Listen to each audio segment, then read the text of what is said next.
Hello and welcome everyone, this is Type V3 and what we have before us is the fiercest combination of Japanese locomotives to ever be conceived. This is the super robot Chogokin Might Gaine.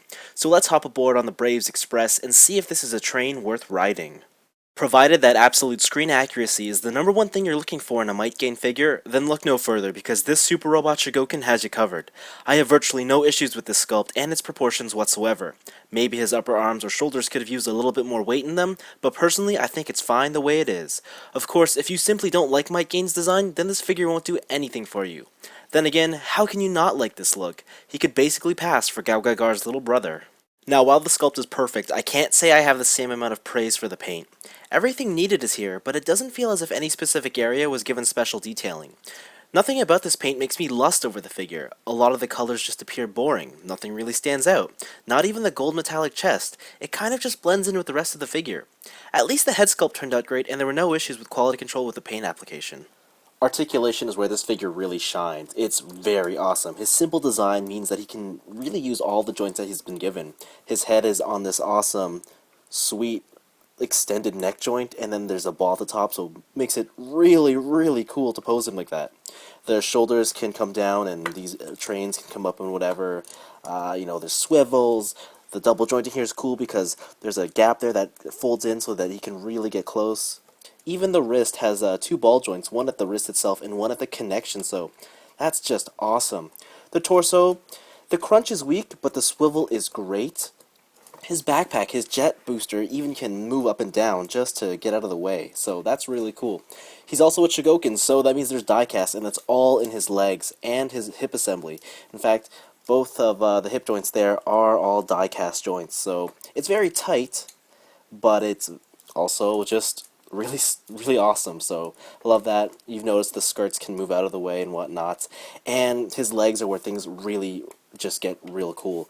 First, the ankle or the foot. Now there's no tilt, but you can see that when this comes down, it moves with it, so that's awesome. Now the knee joint, let's check this out in stages.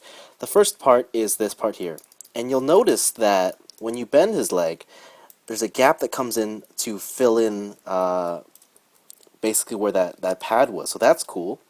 And then the thigh here extends on its own when he does his double jointing, so it's just amazing. The articulation of this figure is awesome, and that's the real big standout feature of this figure. Because other, I guess, robot designs are a lot bigger, they can get away in the way of a lot of his jointage, but this guy is just so... he just has so much personality here when you pose him. I just love it. And then there's his accessories, which just make him look even better. Might Gaine can certainly punch things with the fists he comes with, as well as look extremely dynamic with his open palms. There's even a pointing finger for when he wants to heroically draw attention to something. And of course, there's a pair of holding things hands too. The only weapon that these hands can wield is Might Gaine's Ken. Attachment is simple as the hilt easily pops off so you can slide in the thinner end to one of his fists. While the majority of the sword is fairly simple, the guard has an impressive amount of paint and molded in detail. Next is another sword to replicate the powered-up state of the Ken. Changes include a gold blade, extended guard, and an overall larger size. What's even better is that you get two of these so that Might Gaine can dual-wield them. Oh, but the fun doesn't stop there. By removing the hilt on both these swords and replacing them with the larger one that's also included, you can combine the weapons. And of course, you can throw on the original sword to make this guy look dangerously desperate. And just when you thought we were done with swords, the next accessory is the most epic of the lot. Doubling as both a weapon and an effect part is the extra large sword. In reality, this sword's intended purpose is to visually replicate the finishing strike just after defeating an enemy. You know the one. It's where the camera's positioned low, looking upwards at Might Gaine, with the tip of the sword right in your face. It's definitely a neat gimmick, but because it only works from a specific angle, most of the time it just looks silly. And I love it. Might Gaine also comes with a maskless face, replaceable antenna, which are made of a softer plastic, and an extension for use with the Tamashii stage. Obviously, this figure doesn't come with one of those, but if you were lucky enough to get the first release of this SRC, then you were also given a bonus Trident stage. It's essentially a very limited 3-pronged display stand for any Super Robot Chogokin, and it's quite a nice bonus. I wouldn't be surprised if anyone were only interested in getting Might Gaine just for this accessory. Super Robot Chogokin Might Gaine is an interesting release. I don't think this is the best the line has to offer, nor do I think that this will ever be anyone's favorite. Visually, he's a tad dull, and while he does come with a lot of accessories, most of them are just swords. However, this figure has some incredible articulation, and because his design is so simple, posing him is a joy. He's not finicky in any aspect, and it's very easy to have fun with him. I love that one of his accessories doubles as an effect part and a weapon.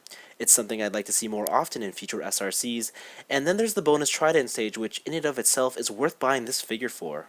When it comes down to it, Might Gaine is a good toy. It's not the greatest and not something you should go out of your way to hunt down or pay a ridiculous amount of money for. But if you find it for a heavily discounted price, then I recommend checking him out. At the very least, he makes for a really cool action figure, and for most of us, at the end of the day, that's all we really want. Anyways, this has been Type V3. Thanks for watching and hopping on board this Brave Express review. I hope it was enjoyable and helpful in deciding if this is a figure you should look into. Although, there is one thing I forgot to mention. If you just love trains, then you owe it to yourself to get this figure, because I guarantee you're not going to find anything better.